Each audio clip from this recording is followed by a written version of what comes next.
All right, fellas, looks like we have two series that are tied 1-1, each team getting a road win today. Let's start with the game that just ended, Mavs Thunder. That series already very exciting just on paper, and, you know, the Thunder kind of played to the script in game one, and they just showed their depth in game one, honestly, and Luka had a bad game, so I was very interested to see how the Mavericks would come into tonight's game because, I mean, it's obvious, but I mean, it should be stated that a lot of shit goes through Luka and his ability to score, and that also includes making his jump shots, his three-pointers, and stuff like that, getting to the rim, and it's clear he's hobbled, so I was curious to see how he would come into today's game, and started off the first quarter really well, making a few pull-up threes, hitting those turnaround post fadeaways that he likes to take in the mid-post area, and I really thought the Mavericks, it was clear they were not worried about Josh Giddey, clearly, playing Gafford on Josh Giddey, letting him roam around also. Josh Giddey, minus 20 in 10 minutes, by the way. But I thought Luka's good start to the first quarter really set the tone for the Mavericks, just because, you know, Luka's going to get trapped anyway because he's a great player, a great scorer, a great passer. But when he actually gets the jumpers falling, the rim stuff opens up, and then the trapping, which, you know, he's already being trapped, but, you know, you have no choice but to trap him. And then the Mavericks were just making the Thunder pay every single time. In this game, the Mavericks took 20% of their shots from the corners. PJ Washington was having a field day from the corners. He was 7 of 11 from 3, and then the ball movement led to other threes. The Mavericks took nearly 39% of their shots from the three-point line and shot 49% from 3. Just shows how effective they were with the Luka trap, you know, letting Gafford, Lively, and whoever else was in the short roll. They had Tim Hardaway in there a little bit. They had PJ Washington in there a little bit. Basically, just making sound decisions all night. And how about Tim Hardaway Jr.? Just much maligned in Dallas for good reason. And then he has one of those classic Tim Hardaway heaters where, what is it, he scored 10 straight in the third quarter at one point, including a 4-point play that kind of blew the game open. The Mavericks got out to a controlling lead, and then, you know, they take Josh Giddey off the court, the Thunder do, and they just surround Shea, Jalen Williams, Chet Holmgren with just a bunch of shooting and defense, and they were able to claw their way back in. I'm very interested to see if the Thunder ditch Josh Giddey in the starting lineup next game, because we kind of already expected that this might be the case in the playoffs, but Mark Daigneault decided to start Aaron Wiggins instead of Josh Giddey. Also, Cason Wallace. God damn, the Thunder just draft so well. Cason Wallace at the 10th pick, and he's already just a calm, cool, and collected role player. Will play defense, will guard Luka. Didn't make his threes tonight. He only took 1 3, but he'll have no problem attacking a closeout, rebounding, getting an offensive rebound, playing his ass off. So the Thunder have plenty of options. Also, this series kind of comes down to shot variance a little bit, because the best three-point shooting team in the league, the Thunder, went 10 for 30. And Chet Holmgren went 1 for 6 after having a very good first quarter. And the Mavericks were definitely willing to live with, you know, Lou Dort, 2 for 4, you live with that. Josh Giddey, of course, 0 of 3 from 3, you'll live with that. But the Thunder kind of just shot under their usual standard. But I also thought the Mavericks played timely defense. This was a really good game defensively, especially from Kyrie Irving. He got a few deflections. He was just really competing and defending his ass off. And even when he got beat, he made sure that the driver had a hell of a time, you know, trying to get to the cup. And I thought PJ Washington, even though Shai Gilgeous-Alexander was fantastic in this game, I thought PJ Washington at least tried. And, you know, he had 29 points in this game. 29 and 11. Just an awesome game from PJ Washington. And Josh Green even played well in this game in the 16 minutes that he played.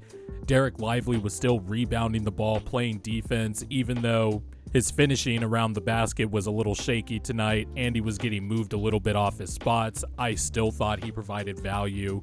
They really needed that boost from Tim Hardaway Jr. because with the way Luka was playing, Kyrie was struggling offensively in this game for as much as I give him praise defensively.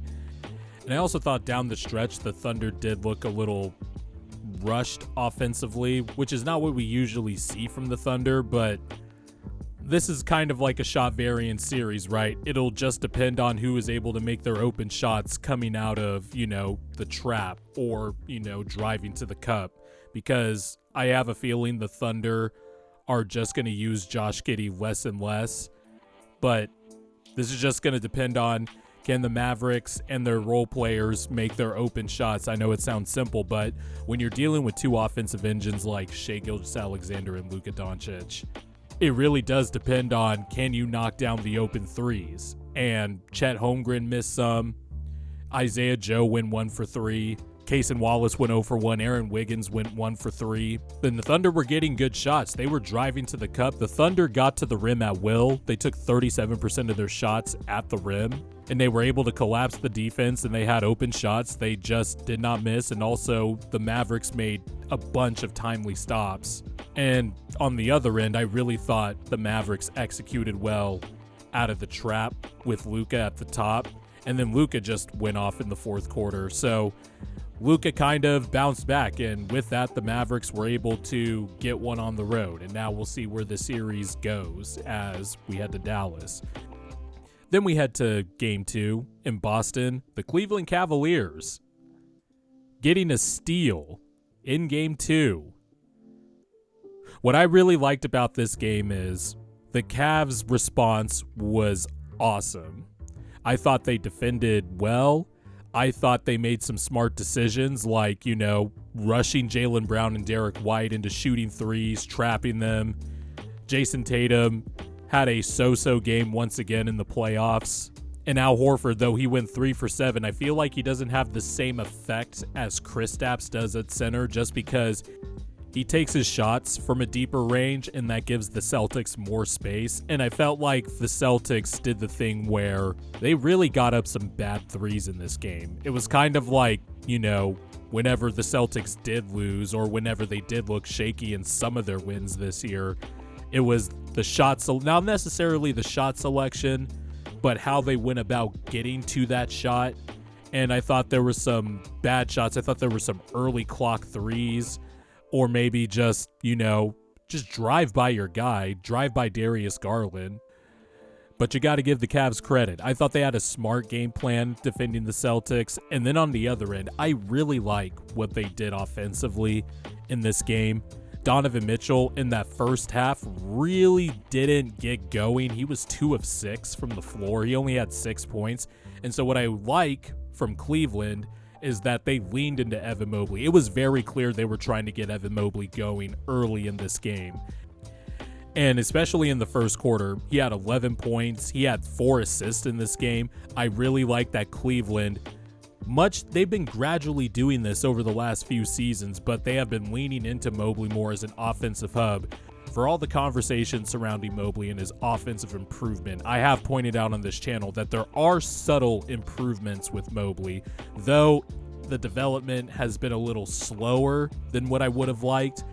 Saying this as a Mobley guy, I really thought the Cavaliers over the last few years were being more concerted in using Mobley as a big man hub, like a Sabonis, like a Jokic, how the Sixers use Embiid. Basically the dribble handoff shit that a lot of teams have been using over the last few years. And I thought the Cavs did that. Mobley hit Karis LeVert once on a backdoor dunk. He ran a fast break once and hit Isaac Okoro with a nice little bounce pass. That was also in the first quarter. Max Strus on a handoff once. So the Cavaliers leaned into using their guy a lot, more so than at any point I feel in the Orlando Magic series, except for maybe the first couple of games. But the Celtics really did not have an answer for Evan Mobley. He was rolling hard to the basket. The Cavs were finding him in the paint. It was very clear they were trying to get him going early. And that kept the Cavs offense afloat while they were also defending really well, especially because Donovan Mitchell was not looking good in the first half. And then in the second half, Mobley got in foul trouble a little bit. That fourth foul he got on, who was it? Luke Cornett. That really hurt. And it especially hurt because the previous play, I thought Mobley kind of, kept his hands up on the third foul and that was clean. And the Cavs didn't challenge that. And then you get Mobley on his fourth foul. But then Tristan Thompson comes in and he starts offensive rebounding. I'm like, is he on PEDs again? Like, Tristan Thompson's just grabbing every offensive rebound in sight, or at least it felt like it. And then Donovan Mitchell woke up in that third quarter.